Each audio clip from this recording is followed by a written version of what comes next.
Mittal steel pipes 30 वर्षों से विश्वसनीय प्रतिष्ठान Mittal steel pipes, SS pipes, seamless pipes, MS pipes, GI pipes, hand pump, ductile pipes और PVC pipes का एक भरोसेमंद ठिकाना Mittal pipes, GT road, Durga Mandir, Ushagram, Asansol.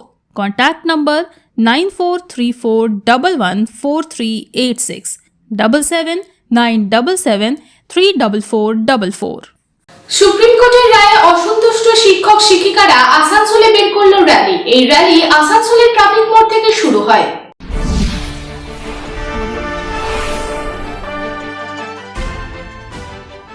Supreme কোর্টের আদেশের পরে যাদের চাকরি বাতিল করা হয়েছিল সেই যোগ্য শিক্ষকদের দ্বারা আসানসোলের ট্রাফিক মোড় এলাকা থেকে শুক্রবার একটি মিছিল বের করা হয়।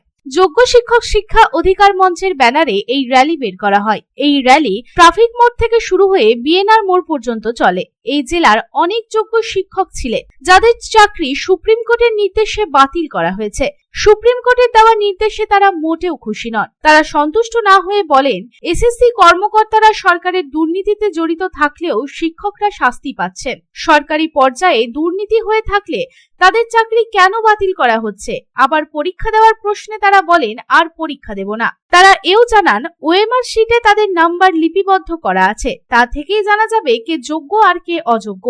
কেউ যদি 55-র মধ্যে 47 নাম্বার পেয়ে থাকে তবে সে কিভাবে অযোগ্য হতে পারে? এবং ওএমআর শিট দেখেই শিক্ষকদের অযোগ্য ঘোষণা করা হয়েছিল। যে ভিত্তিতে কিছু শিক্ষককে অযোগ্য ঘোষণা করা যেত, একই ভিত্তিতে তাদের যোগ্য ঘোষণা করে তাদের চাকরি ফিরিয়ে দেওয়া হচ্ছে না কেন? তারা এও স্পষ্টভাবে বলেন যে এখন সরকারের প্রতি তাদের কোনো আস্থা নেই। অন্যদিকে শিক্ষাকর্মীদের বিষয়েও তারা মতামত ব্যক্ত করেন। স্কুল চালাতে হলে শুধু শিক্ষক নয়, শিক্ষাকর্মীও প্রয়োজন। এমত অবস্থায় যোগ্য বলা হয় এমন শিক্ষাকর্মীদের চাকরি বাতিল করা যাবে না। এই আন্দোলনে এসে শিক্ষিকা রূপা কর্মকার জানান, এখানে একটি প্রতিবাদমূলক পদযাত্রার আয়োজন করা হয়েছে। আজ শিক্ষক শিক্ষাকর্মীদের চূড়ান্ত দুরবস্থা, এর ফলে ছাত্রছাত্রীদেরও বেহাল অবস্থায় পড়তে হয়েছে। আজকের এই প্রতিবাদমূলক পদযাত্রার মাধ্যমে সকলের কাছ থেকে গণস্বাক্ষর নেওয়া হবে এবং এই গণস্বাক্ষর নিয়ে রাজভবনে রাজ্যপালের কাছে যাওয়া হবে। রাজ্য সরকার ও তার দপ্তর এই দুর্নীতির সাথে সরাসরি যুক্ত। যারা দুর্নীতি করছে তাদের কোনো শাস্তি নেই, যারা নির্দোষ তারা শাস্তি পাচ্ছে। এর জন্য তীব্র প্রতিবাদ জানাচ্ছি। আগামী দিনেও এই আন্দোলন চলবে। এখানে একটি পদযাত্রা মানে প্রতিবাদ সূচক পদযাত্রা এখানে আমরা আয়োজন করেছি। পদযাত্রাটি আসানসোলের ট্রাফিক কলোনি থেকে শুরু হচ্ছে এবং পদযাত্রা হবে আমাদের আসানসোলের বিএনআর মোড় পর্যন্ত।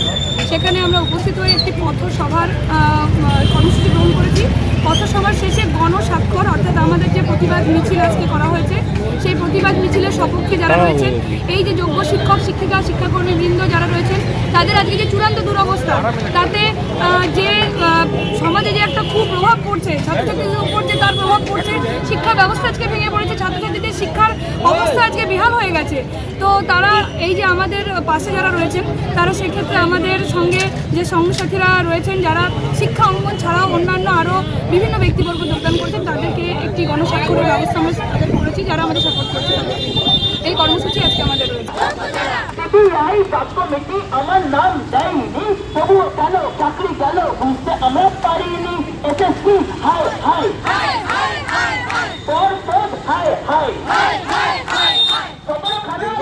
আসানসোল থেকে সন্তোষ মণ্ডলের রিপোর্ট, পাবলিক টাইমস।